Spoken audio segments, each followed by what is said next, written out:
episode, we have Congressman Mike Quigley in the house. What? But first, let's take a look at some headlines from the week. This week, a report was released saying that the world may experience cataclysmic climate change by the year 2030, which the Trump administration is combating by making every day feel like 1,000 years. Justice Kavanaugh is the first in Supreme Court history to hire a team of 4 female clerks, which I believe at Georgetown Prep they call Yahtzee. On October 17th, Canada will officially legalize the sale of recreational cannabis, proving once and for all there's no reason for us to not live in Canada, you guys. It's time. Former Democratic Congressman Anthony Weiner will be released early from prison, which is kind of weird because the reason he was in there in the first place was because his wiener was released. Makes sense. A Michigan cheerleader reportedly tried to gain homecoming queen votes by giving away pot brownies at school. Needless to say, she smoked the competition. That's a pun. Last weekend, a venomous villain took the top spot, much to the surprise of many. Also, a spider monster movie did well at the box office. Okay. The keto diet has been sweeping the nation. Here to tell us more about it, please welcome senior health and fitness correspondent Tim Metzler. Tim, everybody. Thank you. Tim, hi. Hi. All right, Tim, so what can you tell us about the keto diet? Well, I'm glad you asked, Maggie. I'm happy to report that after thousands of years of human trial and error, it's clear now that the one diet you need to lose weight fast is the keto diet. That's right. This is the only diet you'll ever need, forever. All right, okay, then how does it work? Well, in short, the keto diet uses a legit AF method to trick your body to start burning stored fat. The diet requires the consumption of mostly fat and almost no carbs or protein. That means all the cheese and bacon you can want. Do that for a few days and your body will go into a state known as ketosis, or keto. Then you just keep up the diet and shed pounds. Obviously, you also usually get headaches, diarrhea, and persistent burning urination. Tim, that doesn't sound good. It sounds to me like keto's just the latest fad diet. Okay, wow. I can't believe you just said the F word on camera, but whatever. I didn't say fuck. Oh, you mean fad diet? Yeah, okay. Well, kiss your mother. Kiss your mother with that mouth? Hashtag disappointed. I'm disappointed. Yeah, I'm sure that keto is a fad diet, Maggie, all right? Yeah, okay, sure, keto is based on science that's pretty much untested and unproven. Sure, okay, you have to eat a bunch of weird stuff, so it's probably not sustainable. Sure, yeah, it's mostly successful because it's advertised by LeBron James or Gwyneth Paltrow or 2 of the Kardashians, Kevin, or it doesn't matter which ones. All right. Then I'm sorry, my mistake, Tim. What is a fad diet? Well, I mean, you pretty much name it and it's a fad diet. Whole30, Paleo, Juice Cleanses, Atkins, South Beach, even Nutrisystem is technically a fad diet. Rule of thumb, if a celebrity promotes it, it's a fad diet. Look, didn't you just say 4 celebrities who promote keto? Okay, ask questions much? All right. I'm here to do. Those are not celebrities. Those are important people who happen to be famous. It's super different, all right? Fad diets are stupid, dumb, lame dietary methodologies that are based on pseudoscience, otherwise known as untested science, totally unproven, and it's all unsustainable over the long term. Whole30, why not Whole365, huh? Frankly, it makes me sick that fad diets only reach the mainstream when celebrities say, oh, this diet is amazing. Oh my God. Keto is a fad diet. Yeah, no, it definitely is, yeah. My whole life. Everything I believe in. It's been a lie.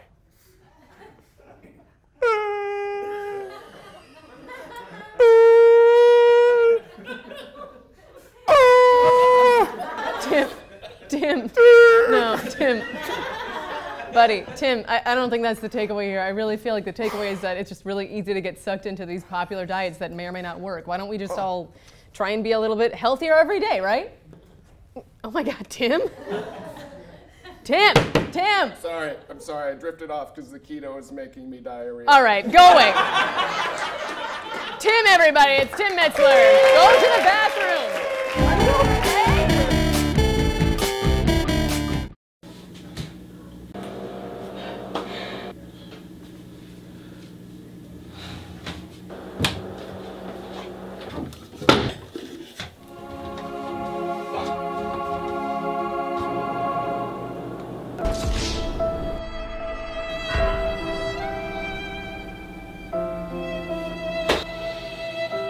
Triscuits, because there's nothing left in the pantry to eat. Thank you. Welcome back. Welcome back to the news. Today, let's move on to talking about 50%, 80% of the people in this room's high school experience. Abstinence. Right off the bat, let's get this out of the way, guys. People gonna fuck, okay? All right, people are going to fuck each other. Now let me just also say, if you choose to be abstinent, great, that's so great, no judgment here, but let me repeat so you know. People gonna fuck, people gonna fuck. People are just gonna fuck. Here's the church, here's the steeple, open the door, people gonna fuck, okay? People are going to fuck everywhere. This is known, and yet, abstinence-only education still exists, and its supporters are louder than your drunk aunt whispering something she thinks isn't racist to your date at Thanksgiving. That loud. So what are pro-abstinence-only education people saying? Mainly that telling teens that abstinence is the only way to not get an STD or get pregnant will then result in teens not getting STDs or pregnant, which is proven about as successful as Uber Eats. Nearly every study published shows no long-term change of sexual behavior in teens who've been taught through abstinence-only education programs. Like stealing a mermaid's voice to get a prince to fall in love with you. It simply does not work. What's something else that pro-abstinence-only education folks are saying? Well, one thing they're saying is abstinence-only programs are responsible for the recent dramatic decline in teen pregnancy. But that is simply not true. That's because of contraception, like condoms, the pill, or remembering that Ted Cruz is. Contraception is responsible for 86% of the decrease in teen birth rate from 1995 to 2002. And chances are, if you've had sex, you've used contraception. And if you haven't, probably look into that a little bit. And finally, abstinence-only education pushers say that parents don't want sex taught in schools, but that's also not true. Here are just a few statistics. First of all, 98% of people want youth to be taught about HIV/AIDS. 96% want youth to learn the basics of how babies are made, and 94% want youth to learn how to get tested for HIV and other STDs. Think about it. Parents today lived through the 80s, for God's sake. They saw the AIDS crisis firsthand. Everyone's sexual awakening came early, either from Han Solo or Farrah Fawcett. They all had sex earlier in the back of their Trans Ams, listening to White Snake and carefully removing their leg warmers and clip-on earrings before doing the old trickle down. So they want their kids to have safe sex as well, right? But it gets even crazier. There's something out there called a virginity pledge, which is a common component of abstinence-only programs. What is a virginity pledge? Well, a virginity pledge is exactly what it sounds like a fire escape or a big hole. What it is a public promise to remain a virgin until marriage. People who vouch for them really believe them to delay the onset of sexual activity and protect teens from STDs. And worst of all, if you violate the pledge, you don't get to go on the band field trip. This is gross, you guys. This is Ted Cruz eating Arby's gross. And it's what makes sex taboo, right? This is what scares teens into thinking that sex is bad, that their sexuality is bad, or that an adult won't help them with an unwanted pregnancy. Well, I have a new pledge for everyone to take, and I'm going to break it down for you right now. Oh, yeah. This is the Bang Safely Pledge. Ooh. Everybody get out their pens, because we're going to stain some sheets tonight. Sheets of paper. Repeat after me. Believing that love comes in all shapes and sizes, I make a commitment to myself, my family, and my future mate that we're going to get consensually freaky if that's something we're into, and discuss contraception options and have safe sex and not judge people on the decisions they make about their own bodies. Ooh.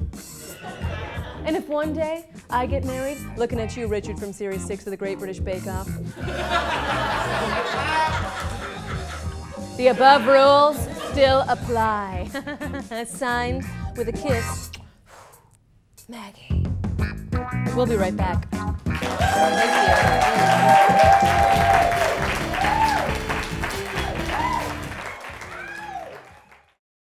Try McDonald's new $10,000 menu. It's like the $1 menu, but for rich people like you. Chicken McNuggets, a double cheeseburger, a side of fries, a large drink, and even a toy for the young heir or heiress. All for the low price of a few grand. Unless you can't afford it. McDonald's $10,000 menu. Ba-da-ba-ba-ba.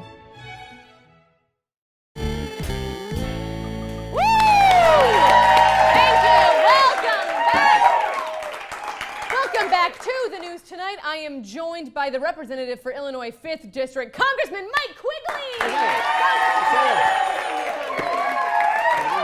So, Congressman Quigley, my first question for you is just a basic civics lesson for all of us out here who might know what the big picture of what a congressman is, but on the daily, like what does your day-to-day look like while you're out there affecting change? Every day is different.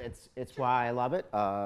I speak to a lot of grade schools and high schools, and I say, I get to help people, which is a very Capra-esque sort of thing. Yeah.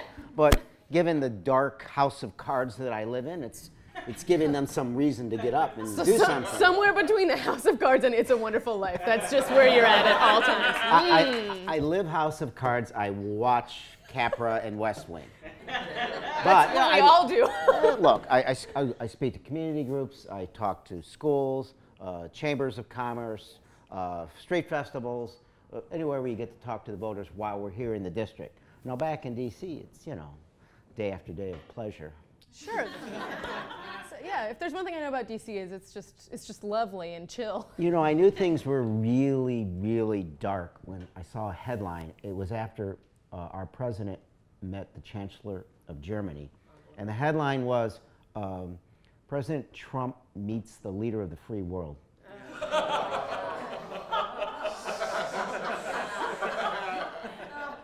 What is happening? Now that's actually, you've been doing this for 10 years. This is your 10th year as a congressman, sure. Yes? Yes. Yes. How is it different now than it was when you first started off? Well, think of it, my first term was under President Obama.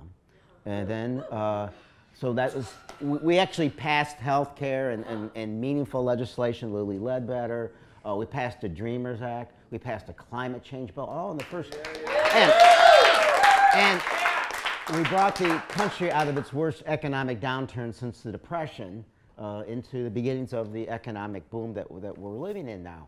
So then the last 2 years, you know, things have changed. There's a new president, and it's a lot like a Harry Potter movie where the candles on the side of the castle get dark on their own. and the music starts being very dark and foreboding, and no one says his name because it's if you say his name, he might appear. Right. Yeah. So it's a little like that. Just think when President Obama, when President Obama walked in the room, it was like a Disney movie with animals in the forest and carrying his cane. Very similar. So, from your words, not mine. Trump is Voldemort. Understood. Thank you. Yeah. So we started off Capra back in the day, and now we're up to House of Cards. Just like how film has changed, so have the politics of our time. It has. I just encourage everyone to channel your inner Capra, because you just can't have all that inside you so dark and evil for all this time. Clarence won't show up, you guys. Clarence won't show up. What would have happened? His brother would have been dead. Yeah. And everybody in that troop carrier. Yeah. They wouldn't have made it. They would have been, And the guy pushing the cash register, you know who that is? Sheldon Leonard. No, is that real? The guy who produced all those TV shows. What? How random are we? And the two characters in The Big Bang Theory were named in his Sheldon honor. and Leonard.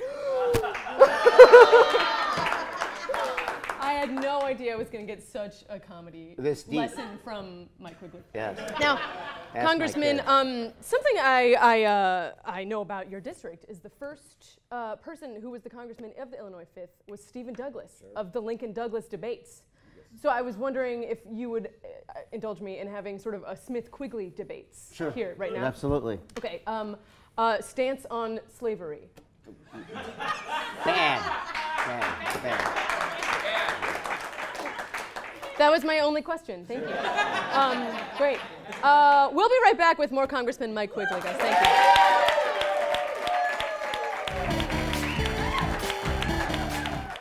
Introducing Mad Reaper's Extreme Death Hot Sauce.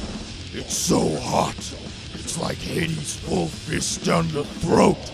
Yum. Extreme Death Hot Sauce. You asked for this.